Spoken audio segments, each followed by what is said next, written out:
I've got a quote here that I'm going to read you to start out this stream. This is a quote from the anarchist Mikhail Bakunin.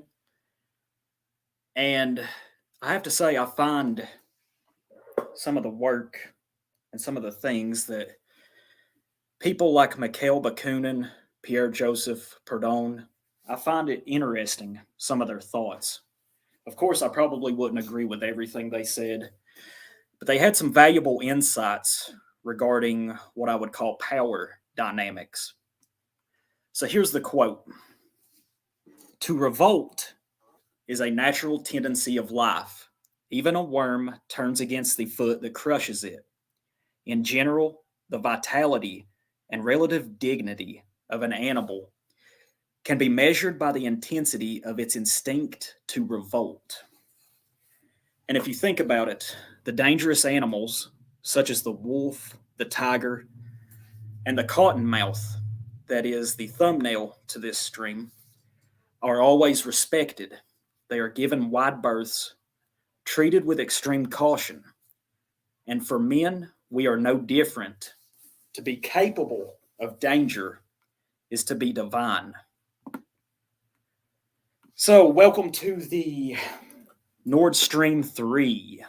It's been several months since I've done a solo live stream. I'm going to go ahead and tell you all, I don't know how long this stream will be. And as always, I like to ramble quite a bit. And if you think my videos are rambling and perhaps disjointed, well, I guess this one is really just going to be all over the place. And in this stream, originally I was going to just make a video here. I just want to make sure, can everybody hear me? Is the sound all right? Let me know in the chat if you would. But I was going to make a video originally. I was going to... This is part 3 of the Teeth and Claws series of Forging Our Own Morality. And in the past couple of videos, I've just tried to give some of my thoughts about how the majority of our race is under this sort of spell, this current morality. Some would call it a Christian morality, but I think there's more to it than just that, unfortunately. But what I've been trying to do is just to think of ways. I've looked at what some of the philosophers, such as Nietzsche, has said, and I would have to say I agree with a lot of what Nietzsche says about morality. Now, perhaps you could call me amoral or immoral, because in this series, I have explored and talked about that our own morality should not be applied to the outgroup. It should not be applied to those that are not of our own blood. And I think this is a mistake that Europeans have made, going back to perhaps the Enlightenment, prior to the founding of America, you could say. And you see this with a lot of the current things that have happened, especially since the end of World War II. And with a lot of the charitable work. In one of the videos, I mentioned this Operation Shoebox, and how a lot of the churches would send different survival essentials, you could say, to far-off lands, perhaps in Africa, in Asia, Oceania, elsewhere. It's what I would call telescopic philanthropy, and I believe it was Charles Dickens who coined that term originally. He was talking about during the Victorian era, when a lot of these aristocratic and wealthy English ladies, perhaps they would be traveling abroad, and they would go sailing down the coast of Africa. And what would happen is they would lament the poverty and squalor of the Africans who were there on the shores. They would use a telescope in order to get a better view of the just backwardness, the primitiveness, you could say. And what we've seen, is so many charities, they talk about sending food to Africa while completely ignoring the poverty that is just down the street, down the holler, or in the city. And this is something that we have to deal with and we have to eliminate. I'm just really going to be tying up loose ends on this stream. Like I said earlier, it's going to be all over the place. And first off, I've got a story for you. It's a short little story. And the point of it is that we should not apply our morality or honor to the outgroup. Let's see who's in the chat. Brad M., I'm glad you could make it. Glad you could stop by. Bekinde Wolf, hell yeah, good to see you. Going free now. Hail, Ideal Reality. Double Romans from South Tennessee. Yes, just a lady. Hey, how you doing, JG? Good to see you. What's up, War? Amara Arian. Glad you could catch the show, man. Hope you've been doing well. And Dale Chanter. Hail. But anyways, let's get back to it. The story that I'm going to tell you, this happened a couple of years ago while I was at work. And this would have been, I believe it was in the fall of 2021. And this was at the height, the crescendo of well, let's see, I guess I have to be delicate here. A certain medical procedure that every single talking head on the goddamn media was wanting you to partake in. Hey, how you doing, Slow Boy Whiteboard? Glad you could make it.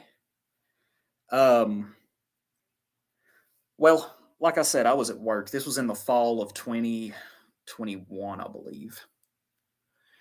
And I was out working along near the end of my day. And I had to make a stop. And I ran into this woman. And this woman was a liberal. She was a white boomer liberal. Now, on a side note, I have always been extremely respectful of my elders. It was just the way I was raised, I guess you could say. Of course, growing up, every now and then, I might have back-talked my parents every now and then. Sometimes they slapped me in the mouth if I kept on. Rightfully so, in my opinion. But I was always taught to be extremely respectful of the elder generations. And I know here in the dissident right, or whatever the fuck you would want to call this, a lot of boomer hate out there. And while I do understand a lot of the vitriol that is cast upon the boomer generation, still, overall, I can't help but find a lot of it divisive. There is blame to go around, of course. I'm not trying to absolve the boomer generation. And there were good boomers, but there were also a lot of shitty ones as well. But this old lady, she was a Biden voter. I remember in 2020 seeing that she had a Biden pin that she would wear. Well, I made a stop that day, and I ran into this lady. She was there with her husband. They're up in their 60s, I would say. Fat, white, boomer liberal. And what happened, somehow the topic of the vaccine came up when I got in their vicinity. And they asked me if I had gotten the medical procedure. And to be honest, I told them, no, I didn't get the vaccine, and I wasn't planning on it. And the look upon their faces was one of kind of revolt, you could say, revulsion. And this bitch starts giving me this spiel saying, why haven't you gotten it yet? Don't you want to, protect yourself and your others? And I'm just like, nah, I'm just not going to get it. I don't feel like I need it. And she just kept on, and I was trying to walk away. I was trying to walk away from her, and she followed me to my truck, going on about the virtues of that certain medical procedure. And I must have given her a pretty mean look. I could feel my temper rising. And as I was getting in my truck, I turned around and I looked at her. I kept a civil tongue, but my patience was wearing extremely thin. I don't need no fucking lecture from some rich white boomer liberal. I don't fucking need it. And I turned around and I told her, I was like, listen, I ain't getting it. I'm not going to. I don't care. I don't fucking need it. I'm 33 years old. I'm in good health. I have an immune system. And also, perhaps the biggest reason is I don't trust any of the motherfuckers out there, the talking heads in the media, big pharma. I don't goddamn trust any of them with anything. So I'm just not getting it.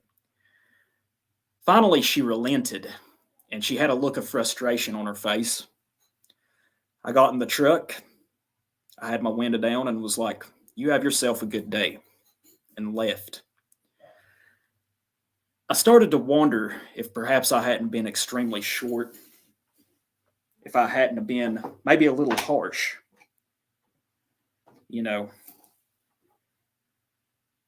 And I started to worry perhaps that maybe this woman, being a suburbanite, white liberal boomer, would perhaps call in on me, perhaps get me in trouble, you could say, reprimanded at work.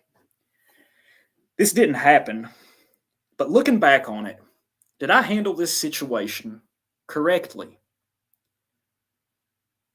Looking back on it now, I perhaps could have handled it better. And you may consider this immoral. You may consider this dishonest, because it would have been dishonest. But looking back on it, who cares? When that lady asked me if I had gotten the vaccine, perhaps I should have just been like, yes, ma'am, I sure did. I'm actually on my way to get a booster as soon as I get off work here. You can call me Mr. Pfizer. Because realistically, looking back on it and preventing an exchange that I could have gotten verbally hostile very quickly, looking back on it, maybe I should have just lied. Because let me explain why. Even though this is dishonest, did I owe this white boomer liberal a goddamn thing? I didn't owe her a fucking thing. I didn't owe her my honesty.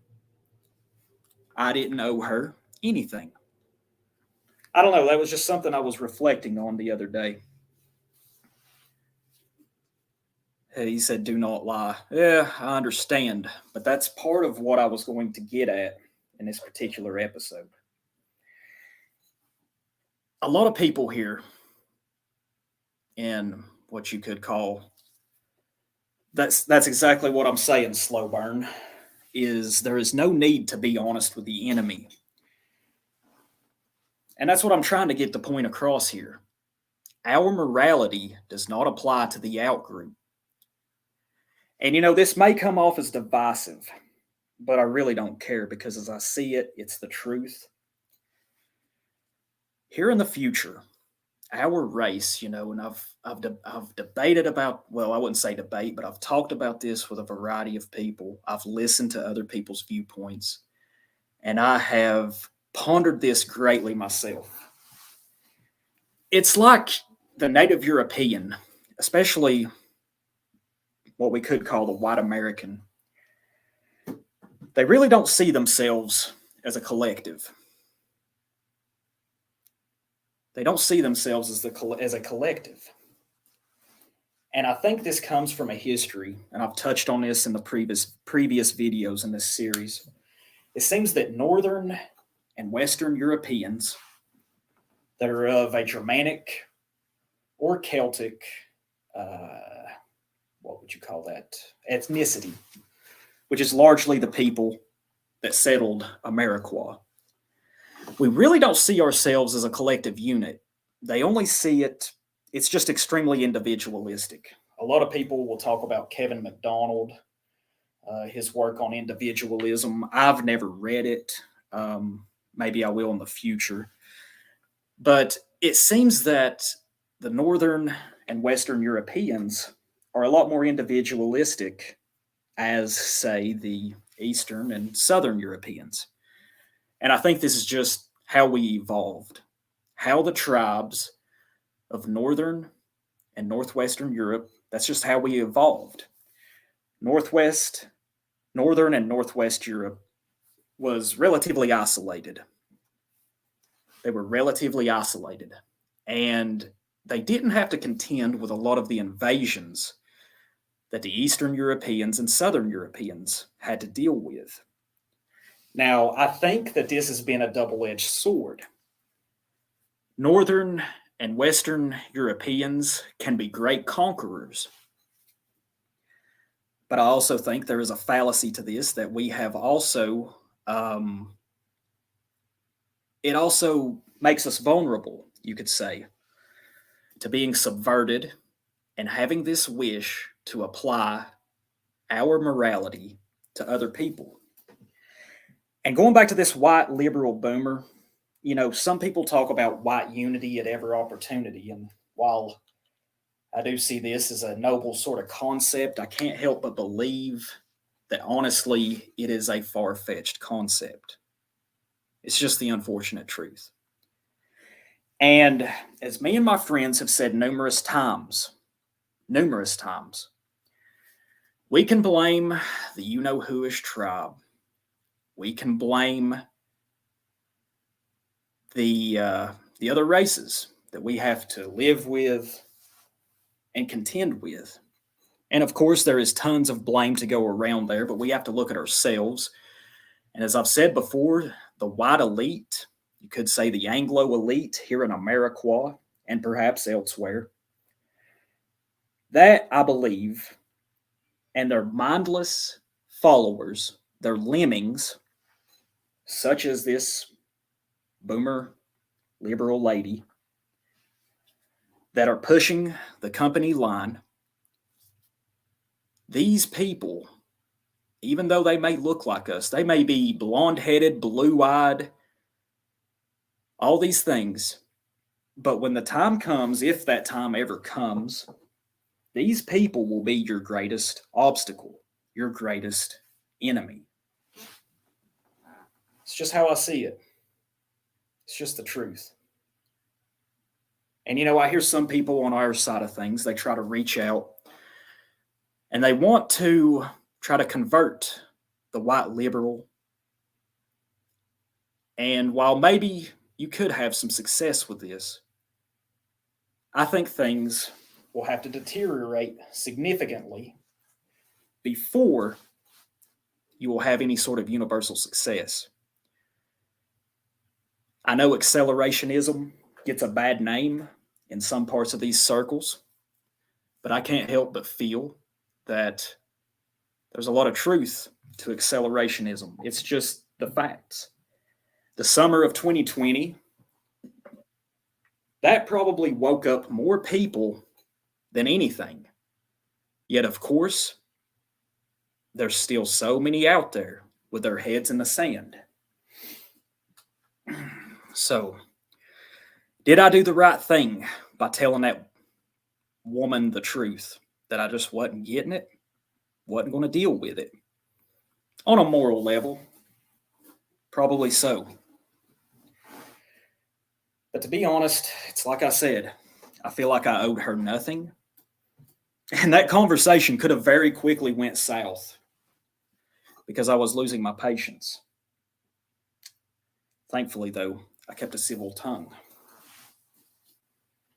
But anyways, let's see what the chat has to say. McNazi, LOL. Yeah. He says exactly, slow burn. That's our weakness. Yes, this sort of, you could call it pathological altruism. I believe that is what McDonald has referred to it as. But I think there's something deeper to that as well. So let's see. We've been going for 23 minutes right now. I wanted to talk a little bit. Hey, how you doing? How you doing, Mr. Ferris? Hope you're doing well, man. Hey, Mr. Ferris, I ain't gonna ask you that question here. I'll ask you in private later. I heard something about your part of Tennessee. Something I've been researching on here lately is these various NGOs that are infiltrating Appalachia and trying to, extol the virtues of diversity, homosexuality, transgenderism, all these things. And there's a particularly prominent one that was called the Highlander Folk School. It was started in Monteagle, Tennessee back in the 1930s, and it was basically a school of communists. And Monteagle is probably about an hour or so from where I live currently. And Eleanor Roosevelt even visited this place back during the Second War of Fratricide, as one of my older friends would call it. And they actually shut the place down several years ago. Too many people got to raising hell about it. Rightfully so, of course. But I'd actually heard that they had moved just outside of Knoxville and that they were operating under a different name. This Highlander Folk School, here in the future, me and Patrick, my friend, we're going to do a deep dive on the various NGOs that are trying to kill the heritage Appalachian, you could say. But I wanted to talk a bit about dissident morality. And I've touched on a lot of this stuff before, of course. Well, actually, let me back up here. I don't even have any notes. I'm just going off the top of my head. You'll have to forgive me, guys. I've got something that I'm going to read you a little later, talk about a variety of things. But let me back up to, this was something else I wanted to speak about. Now, the other day, my friend the Woodlander had posted a video on YouTube. I wish I had remembered to post a link to it in the chat or in the description box that you will find below this stream. And in this video, he tells the story of a man named Clive Freeman. And if you want to get a better idea, well, let me see. Give me just a second here. I'm going to see if I can find that video real quickly and post it in the chat so perhaps you could pull it up for your later viewing. Give me just a moment, guys. Give me just a second. But in this, anyways, Clive Freeman was a man from Rhodesia. And I'm not sure when he was born. I believe he grew up in the 60s and 70s. And he was a member of the Gray Scouts. Now, you'll have to forgive me because I don't know a lot about the history of South Africa, unfortunately. Southern Africa, I should say. Rhodesia was its own territory. But he worked as a Gray Scout. And he was an extremely good horseback rider. And he ended up becoming, he fought in the Bush War. He fought in the Bush War, which was these wars that Rhodesia fought against the communist insurgents of, I believe it was Robert Mugabe. He ended up eventually being captured in that war. And there's a lot. I only watched the video once. Let me see. I'm finally about to post it in the chat for you guys. Oh, appreciate you, Mara Arian. Thank you so much there. I'm stumbling through, guys. I apologize. But anyways, what was I going to say? What happened was he got separated from his family, and he was eventually released. And I don't remember all the details. You will have to watch the video yourself. There's a lot that I'm probably going to leave out here, and I will leave it up to you to get the further details. But a long story short, Mr. Freeman, who had fought against communists most of his life, he ended up having his family's farm, his inheritance taken from him at the conclusion of the Bush War. He ended up, I believe it was his wife and perhaps his children, they had escaped on into South Africa. And at some point, Mr. Freeman ended up in London, up in Great Britain. Mr. Freeman has been imprisoned for 35 years. And let's see, 35 years. He was imprisoned. He's been imprisoned as long as I have been alive, you could say. Almost as long.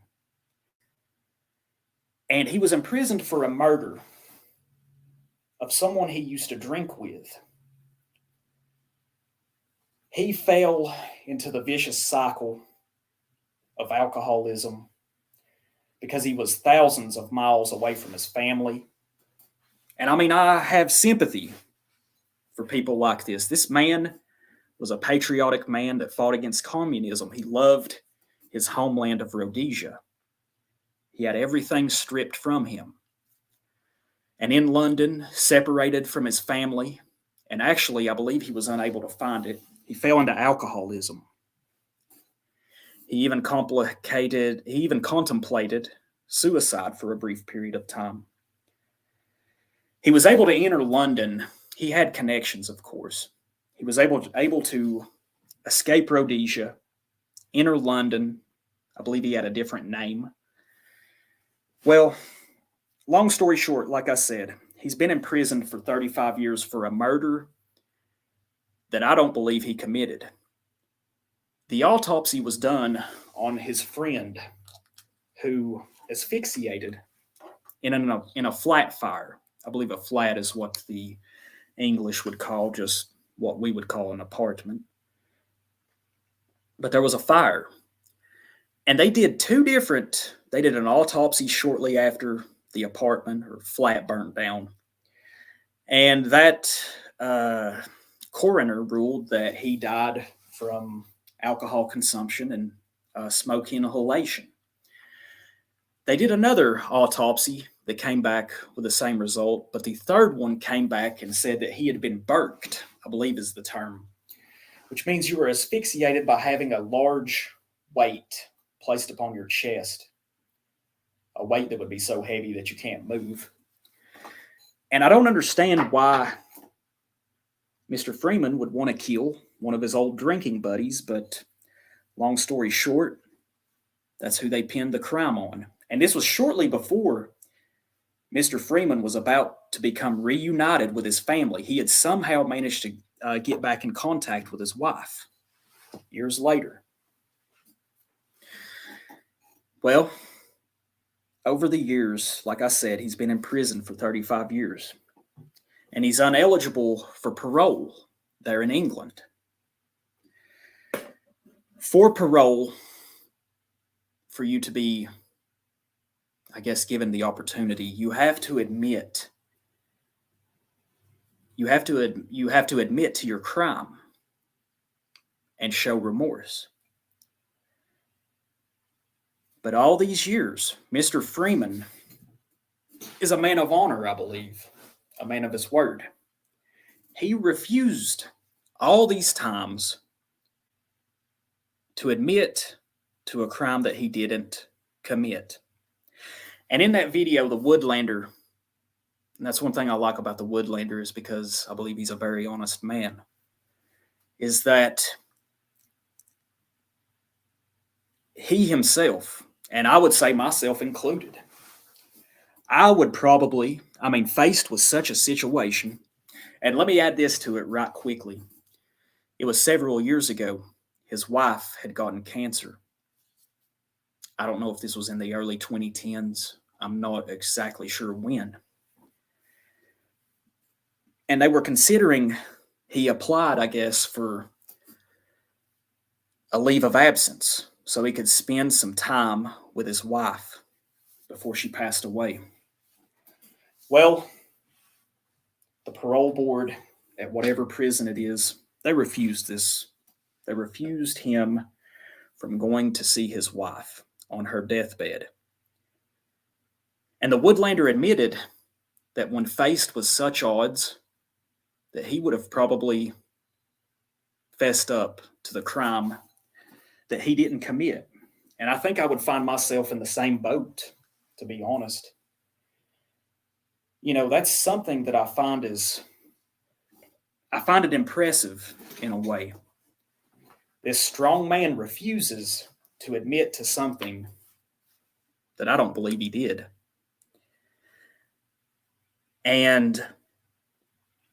But what would you do in that situation?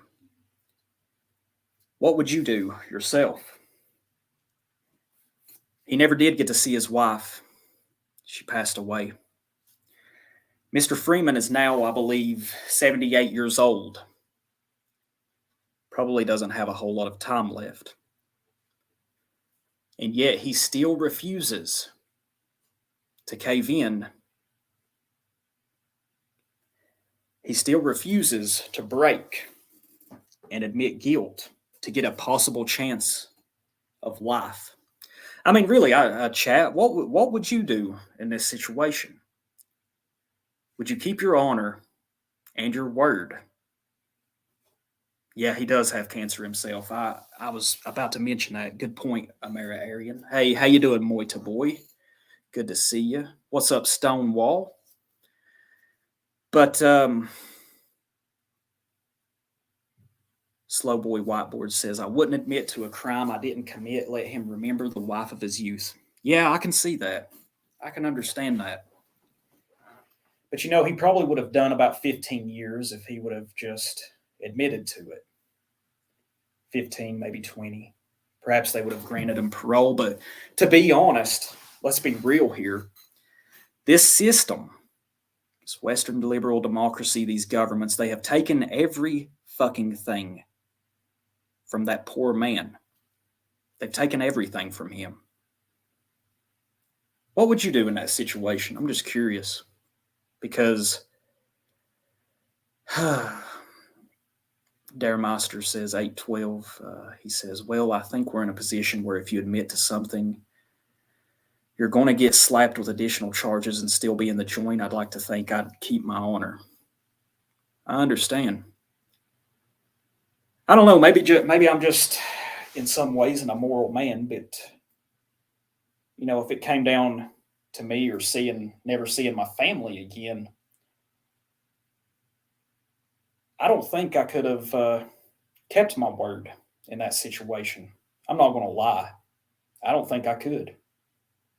You can call me immoral. You could call me dishonest. I'm not, I'm not anti-Christian, but I don't consider myself a Christian in the least. I consider myself having more of a pagan worldview, you could say.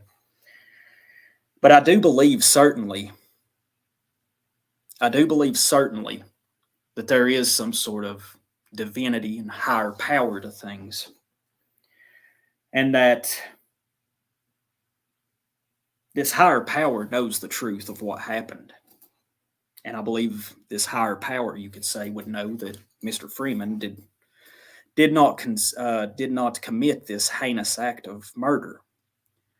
But in that situation, though, it's really, I mean, it's like I said earlier, who's to, and Der Meister had said, who's to say that the system would even grant you parole?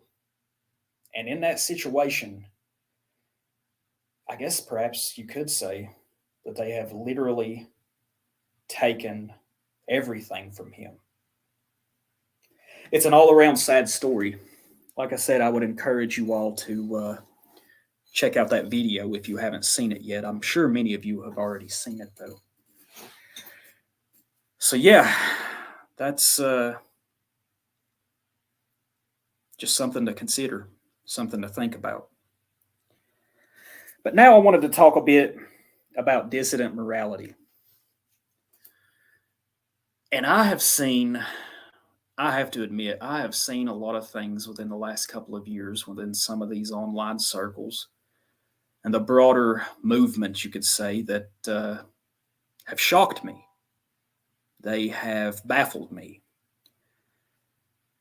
And I would be lying if I would say that I don't find myself somewhat bewildered by some of the phenomena that I've witnessed over time. And it seems like it can be a daunting task to try to make sense of things. Looking at dissident morality, one thing that I notice, and I notice several things that I do not like. One is something that I've harped on numerous times is the victimhood narrative. The victimhood narrative being, how often do you see people on our side of things showing minorities, people of other races, what am I looking at? Taking advantage, or I'm trying to think. I want to say predatorizing. I don't think that's even a word, to be honest.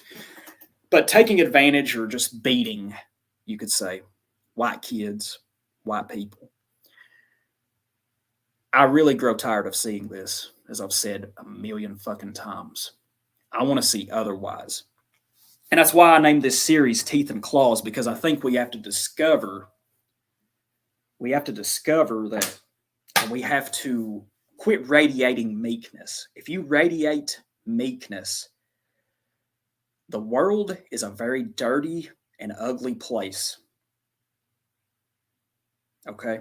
It's a very dirty, vicious place. You radiate meekness, you will get taken advantage of. You know, here in the future, this is something my friend Patrick has said. People debate a lot about the political spectrum, what's left, what's right. You know, I really kind of grow tired of that. I consider myself simply a white racialist, or a white racist, as Metzger would call it. I want what's best for my race. And I think here in the future, what we're going to see as society deteriorates and goes in decline is what we're going to see. Well, son of a bitch, I've lost my train of thought here. You'll have to forgive me. Oh, fuck, what was I going to say? I got to staring over here at my leopard gecko's terrarium, and he's shedding right now, and I lost my train of thought. But anyway, you can't radiate meekness. And what we're going to see, it's finally came back to me, is what Patrick had said. Here in the future, it's probably not going to be left and right. It's going to be predator and prey. And I know full and well which side I would rather be a part of. Amara Arian says, tribalism is what we need. Absolutely. And you see this morality that I have, and it's not fully fleshed out. Perhaps it'll never be fully fleshed out, but it needs to be extremely tribalistic. You see, we have a hierarchy. We should have a hierarchy of what I would call priorities. Yourself, well, let me back up here. Your family should be number one. And as we've seen, the concerted efforts of everything, what we see is that they've done everything they can to attack and destroy the nuclear family. And hell, I mean, even the extended family, you know, it is extremely scattered. And this is unfortunate. And then you could have yourself. I believe once you have children, your priority is not yourself anymore, but it is your offspring, naturally, and then your race. Now, let's see what the chat's saying. White unity at every opportunity. Yeah, I talked about that a few minutes ago. It's a noble concept, but man, over time, and when you learn about the white elite and just how they've sold us all down the fucking river, I don't. Honestly, I have some very harsh and you could say even cruel feelings to a lot of the white elite. I know some people on this side. William Luther Pierce was one. He kind of wanted to court some of this white elite, I guess, in order to receive funding. And I can understand that. But I can't help it. I think Metzger was right that the white elite should deserve something else, to be honest. But anyway, as far as dissident morality, I see a lot of people on this side of things, they do the whole victimhood posting. Man, I'm fucking done with that shit. I want to see otherwise. I want to see white kids kicking fucking ass. I want to see them raising hell because that's the only way we're going to survive. It's just the truth. And some people will say, oh, you'll end up in jail, this or that. Well, you know what? Sooner or later, fuck that. Fuck that. I mean, sooner or later, the consequences will have to be damned. I mean, it's unfair. I ain't encouraging violence, but, if someone tries to present you with it, you're going to have to be just as cruel. But I also see a lot of people that moral fagging. I have seen numerous cases of people that will hold you up to sort of standards that they themselves, if applied to themselves, it would invalidate them, you could say. The struggle that we're in here in the future, what's coming, I believe, we're just going to have to be as ruthless, as deceptive, and as slick as our competition. It's just the truth. A lot of people on our side will wear their particular ideology on their sleeve. And I understand this. I mean, if you're going to be, a white racialist, if you're going to be outspoken about the plight of your people, you really can't be timid. And, going back to that story about the white liberal talking about the medical procedure, I didn't owe her any honesty. In that particular moment, I wore my opinion proudly on my sleeve. But looking back on it, I don't consider myself owing that, liberal lady a damn thing. Should have just lied, I guess you could say. Perhaps that's immoral. Maybe I'm immoral. But she's not part of my tribe, even though she might look like me. It's just how I see it. And I know I'm rambling here, guys. I'm just trying to rattle off some of the things that I've been thinking of lately. But let's see. Vincent says,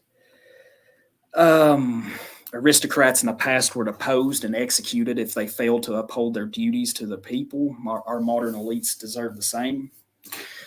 Yeah, that's that's basically along the lines of what Metzger thought. Moita Boy says, what I notice among the dissident right and I can fall into this too, is constantly reacting to our enemies rather than celebrating our own culture and promoting it. Yes, absolutely.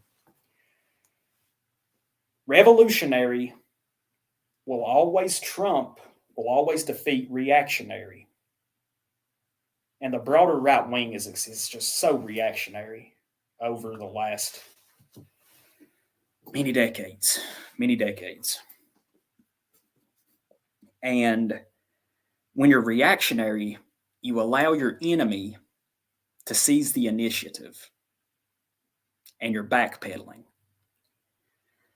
Now, revolutionary, that's a word that I do know frightens some people. There's a lot of negative connotations, but I'm not necessarily just talking about, a violent upheaval or some sort of revolution.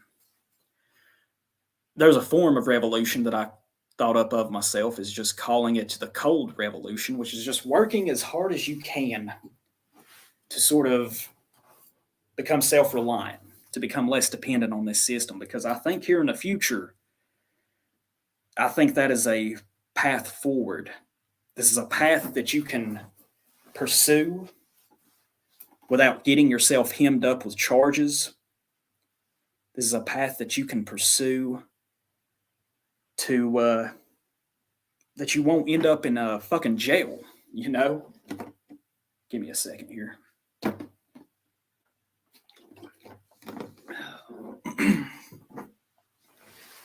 Cold revolution. Sometime I've got half of it made, but sometime here in the future I'll post a video talking about what I consider the cold revolution. Let's see. Another thing about the broader dissident right. Seems like there's a lot of people that are unfortunately terminally online. And while I do understand that there is a sort of this is a sort of community. And I mean, I myself am guilty of this. I get a sense of fulfillment from doing this, from producing videos. I like to produce things for you guys. And I also do it for myself, you could say, because I enjoy it. And I'm just looking here at the chat. Hey, what's up, Bormagni? How you doing, man? That was a pretty cool video of you flipping the 45-pound weight the other day. You got that forearm strength and them strong hands that'll snatch a motherfucker up, Hey, Wigloff. How you doing, dude?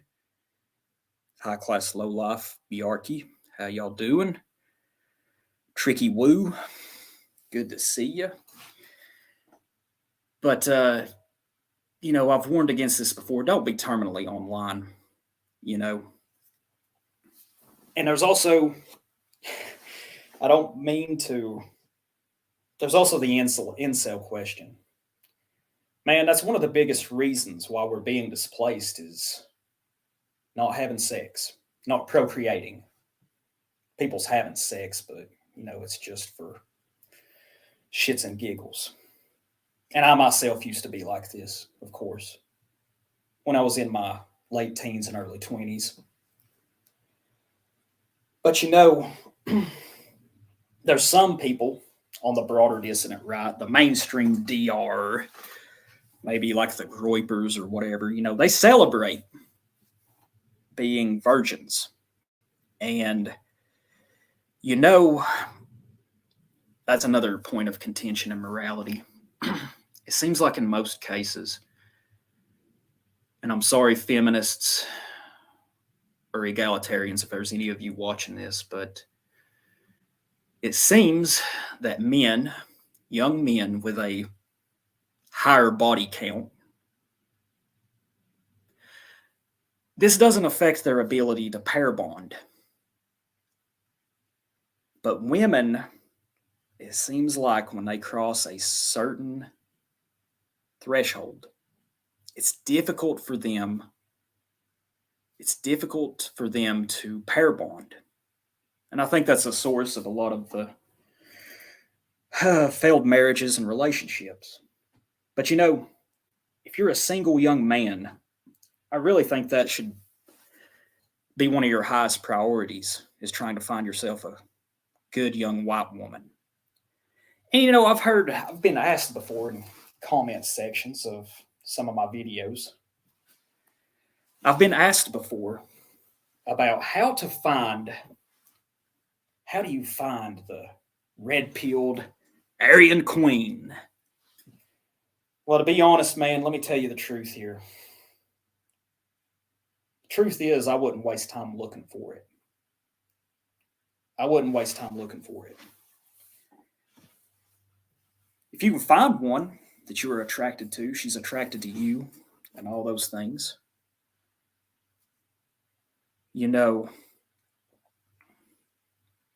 what do you,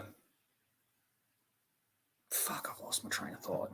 I think I should just, I don't mean to be, abrasive sounding here, but maybe I should quit looking at the chat because I keep losing my train of thought. You'll have to forgive me. It's kind of been a long day. But don't look for the red-pilled Aryan queen, And no, I'm not saying, go off and fucking get yourself an Asian wife or what the fuck ever, Find yourself a good, clean white girl. But even if you don't align politically, you should learn, like, if you intrigue your woman enough, if you interest her enough, she could be a fucking brain-dead liberal. I have seen this with people that I know in real life that I've met that I would consider our guys. When they met their wives, they had just gotten out of college. And his wife was a liberal, just your standard liberal. But my friend, he offered this woman, his wife, something that Kick Chef said, I blame the geckos, LOL. Yeah, I got sidetracked a minute ago just watching my gecko run around the terrarium. He's shedding right now. But anyways, he offered her something. He intrigued her. She seen something in him. And then you slowly begin the process. It's what you do. Now, let me switch gears here. Don't be an incel. Get out there and try to find you a woman. In order to prepare yourself for this, go to the gym, do things. You can't be antisocial and expect to find women. Now, I will give you this. I will give some of you young Zoomers this. Dating now is a fucking shit show, I bet. You got shit like Tinder. You go out to, and I mean, I see this at any fucking restaurant that I occasionally go to get something to eat. I've seen so many numerous couples, when they're on a date, they're just on their fucking phone, dude. I mean, you can fucking do that shit any goddamn time. I'd be like, bitch, get the fuck off your fucking phone. I'm buying your goddamn dinner here. You're going to fucking talk to me, or you can fucking leave. I mean, it's just, And women respect that sometimes. A lot of times. And that goes back to what I was talking about, the political leanings of women. If you offer them something, they will follow you. Yes, I bet dating is fucking brutal. I mean, I'm a millennial. I'm approaching the geriatric millennial phase, you could say. And, dude, we didn't have smartphones. When I was a younger man. Hell, I never even had a cell phone. I never had a cell phone until halfway through my senior year of high school. Life was just everyday life was so much more different back then. It's really hard to imagine. But learn how to square dance. Hell yeah, Moy. There's cultural, who cares what she believes?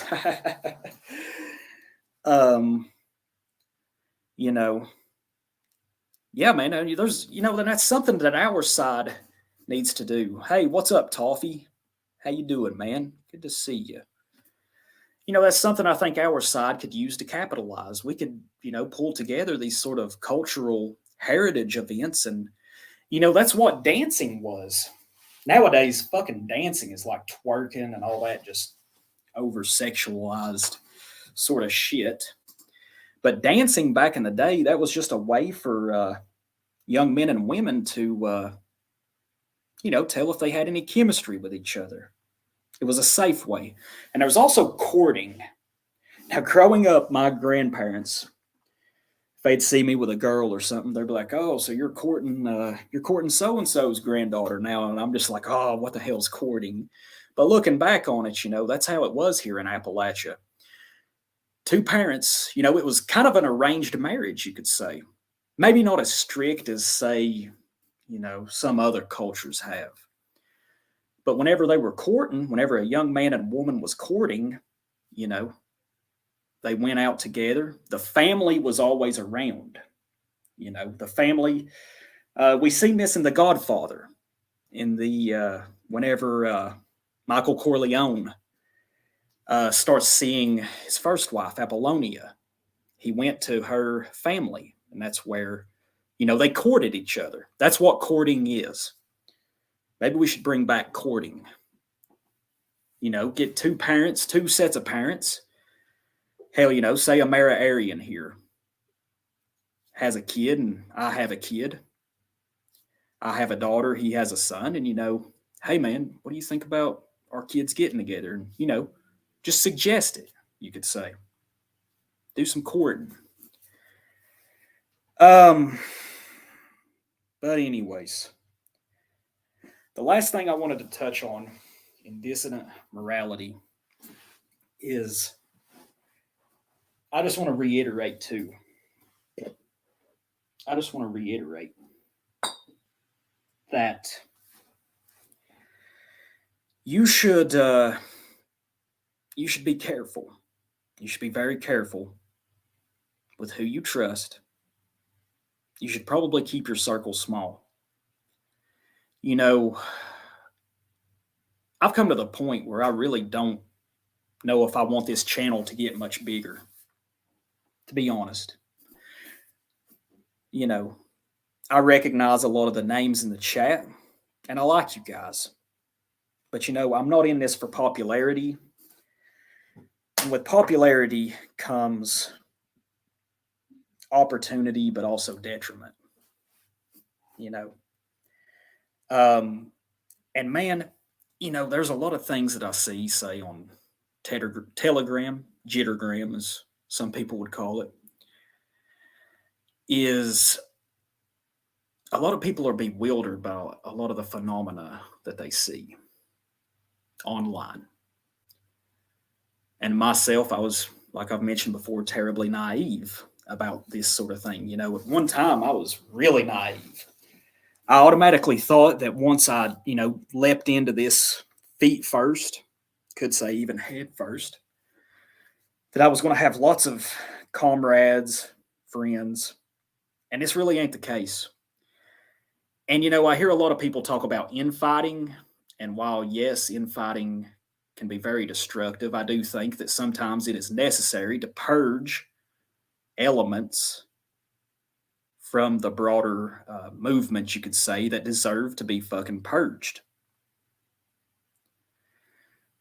And, I was terribly naive, like I said. Thankfully, I had some people that had been around longer that explained to me the nature of things. This is why I consider it extremely important to learn about the figures from what we could call white nationalism 1.0. And one of the unfortunate things, and I think you all will agree with me, this may come off as harsh, but this sort of movement can really attract some terrible people. It's kind of bewildering to me because, this cause, fuck the movement, man. Fuck the movement. It's a fucking shit show. But the cause the cause is one of the most noble undertakings.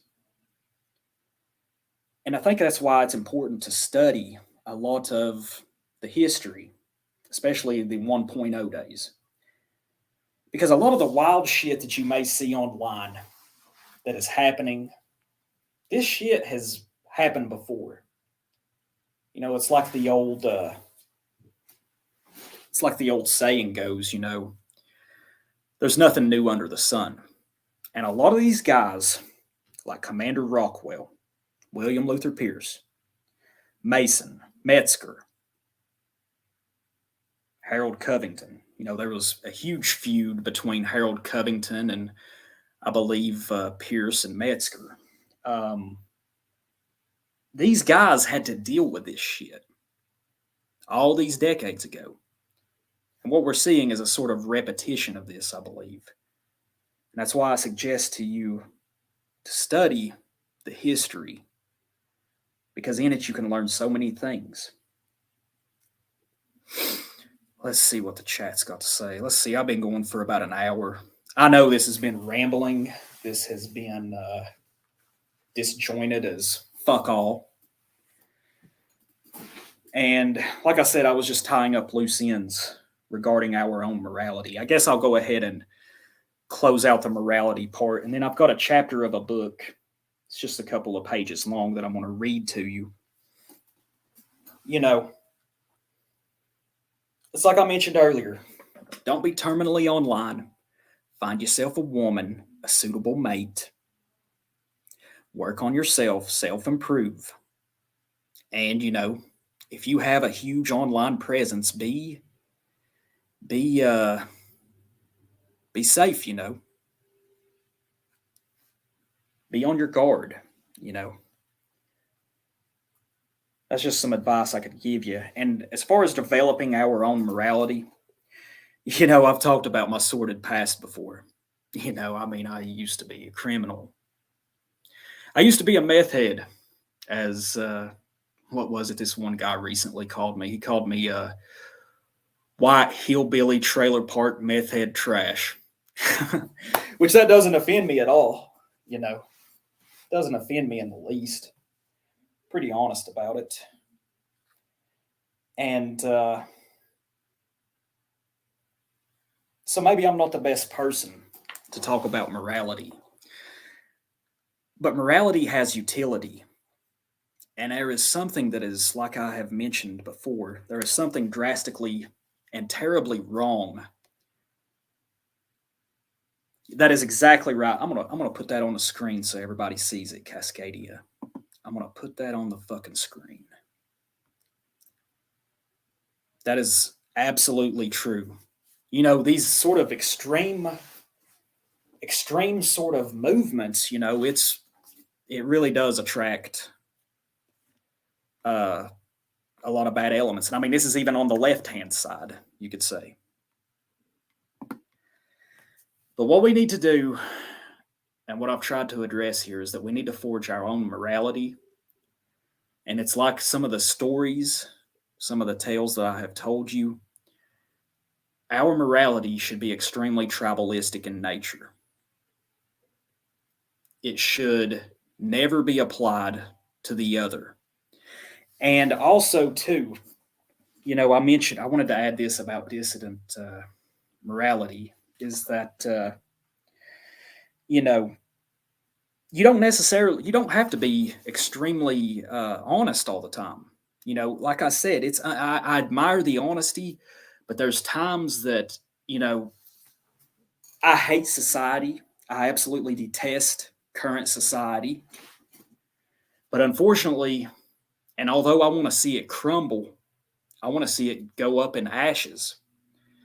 We do have to be able to navigate somewhat in society. I mean, even if we were to go in the woods, you know, break off from society, unfortunately, we will not be completely free from society. There will be things that we have to obtain. You know, you have to learn how to. It's really a balancing act, you could say. It's a balancing act because it's like we need to have one foot working to get out of the system, But we need to have the other foot working and kicking the shit out of the system. It's a balancing act. And sometimes to get things out of the system, you have to be able to blend in. And, people talk about doxing themselves. I've mentioned this before. My friends have mentioned it. I don't think that, don't underestimate on anonymity. It can be a very valuable thing.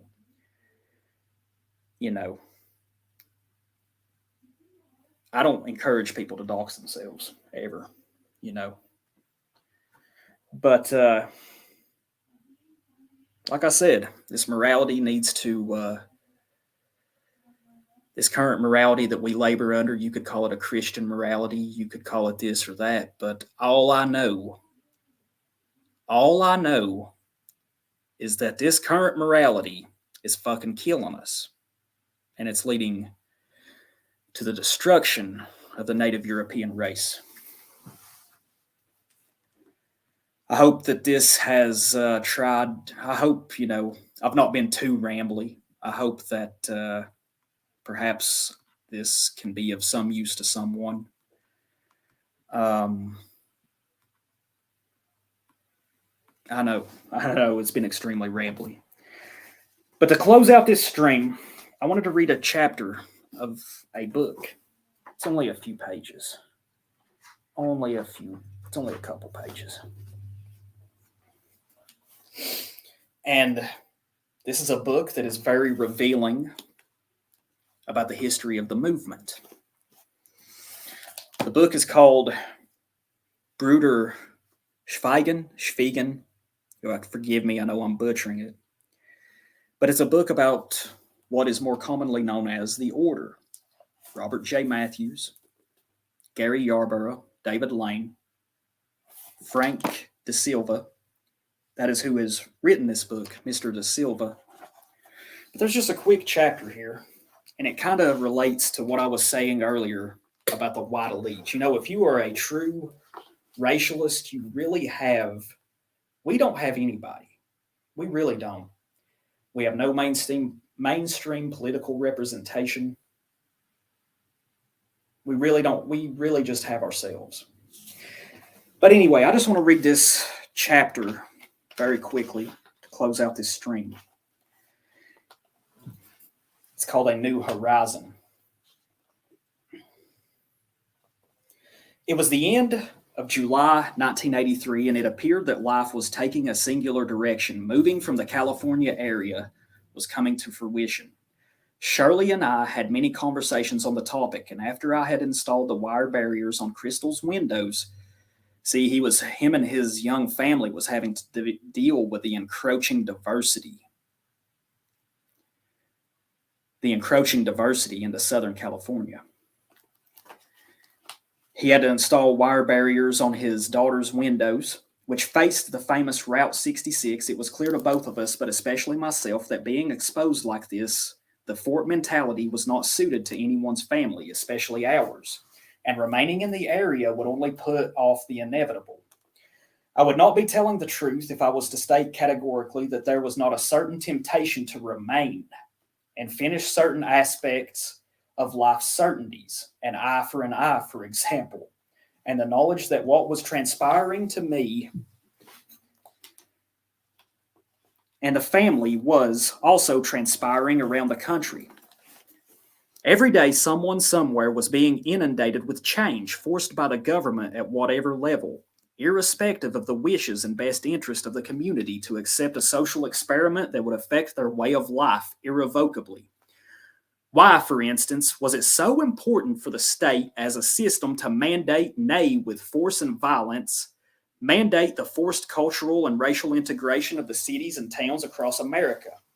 Why, if given orders, would local officers of the law do whatever it took to imprison outspoken white leaders who were righteously concerned about the welfare of their townships, stifle their spirit, their freedom of speech and assembly, of their roles as fathers and husbands, doing what was best for themselves and their legacy? How many men like this were there? Millions, no doubt, yet at every turn, in every quarter of the nation, These men were vilified, shamed, arrested, or killed if they dared to act on their own convictions, and the foresight to see what was going to happen if they did nothing. Like in my own neighborhood, the churches were also useless. And this is the part I really want you to listen to here. These next couple of paragraphs. Sanctuary. I'm sorry, my dog's, I think my dog's barking at someone walking down the road out here. Anyways, sanctuary was the buzzword of those who, even in this day, were progressives, studiously weaponizing the basic altruism of the Euro-American majority. See, this kind of ties into what I said that about our own morality, by allowing every conceivable immigrant the right to remain on holy ground. The majority of these churches were and are Catholic, chain migrating their families through Mexico, a port of entry which allowed individuals from all over the world to simply cross the border at the Rio Grande, and building resentment against the Anglo-American population. This was canaille, and every man and woman with any sense of who they were opposed to it. Now, this is what I really want you to listen to. The white elite of this time, now keep in mind, he's speaking from back in the 1980s. The 1980s in mainstream culture is viewed as, Reaganomics and as this period of unlimited prosperity, and America was on the top of its game. But in reality, there was a strong and extreme revolutionary undercurrent going on in this country. But anyway, the white elite of this time, just as now, considered themselves better, more advanced, and saw their mission in life as social justice warriors, exterminating the bastions of white supremacy, that is, the destruction of everything which was whiteness. The legacy of being an American could not stand if the very racial identity of what it was to be an American was stripped away. This was mandatory. Slowly, ineluctably, after the Second War of Fratricide, the victors of the war would chip away at the edifices of the Western creation of America, her republic, and her people. No longer could the mores and cultural integrity of a single homogeneous people be allowed to exist. Hadn't nationalism proved its divisiveness, or so the hissing serpents repeated. Unlike today, there was resistance on every level. Men were still aware of their strength. They were armed. They would hesitate to defend themselves only and rarely on those times that a badge was behind the threat. We supported the police. They were our neighbors and friends. Their children went to the same schools as ours. And generally, we worshiped the same God. The minority elements rarely, if ever, entered into the conversation, as these different communities remained located in their various physical locations. When those few, usually Hispanic residents filtered into a majority area, there was relative harmony. As many of these residents worked hard, learned the language, were religious, and found family to be as important as most of us yet, still, there was the obvious factor of race and culture, and this was a natural barrier, which both sides were essentially grateful for. This provided for a consistency of routine and habit. And however much there was an overflow, it could be handled firstly by citizens, then parents, and if this failed, law enforcement. The latter, being law enforcement, however, was, as now, an existential threat to the burgeoning colored alliances, and as usual, headed by those already entrenched into the fields of law, social politics, entertainment, news, broadcasting, and most importantly, the political leadership class declared them an enemy. Then as now, the people were ever so slowly being removed from their own positions of power and influence and becoming what traditionally had always been serf and master. The grand experiment of America, lest the reader forget, was one of European peoples estranged from a millennia-long system of control. Great for the powerful feudal lords, very bad for the working slave class, and private property for the little man, started to change this. From the merchant to the craftsman, the ability to become upwardly mobile had borrowed itself into European, had burrowed, I should say, itself into European and English common law. So yeah, let's see here. Yeah, that was from Mr. Da Silva. I just thought that chapter was a short one, something good to end the stream on. Yeah, this book is called Bruder Schweigen. Schweigen. Like I said, I'm butchering it, I know. But there's 3 books in the series. There's the Black Book, which is book 1, and then there's volume 2, which is 2 books, and they're called the Red Books. And you can find them on Amazon. You can find them there. But anyways, let's just see what the chat's got to say. Let's see. I'm glad, I want to thank y'all for stopping by. Yes, Cascadia. Mr. Da Silva has written so many. And I mean, it's not just this series of books about the order. He's also written several others. But anyways, guys, my wife's cooking dinner, and I'm hungry. I want to thank y'all for stopping by. I know this is, like I said, been disjointed and rambling, but hopefully I've kind of tried to give us something to work off of. You know, by no means is my ideas fully fleshed out. Just try to give some advice for some of the things that I've seen. And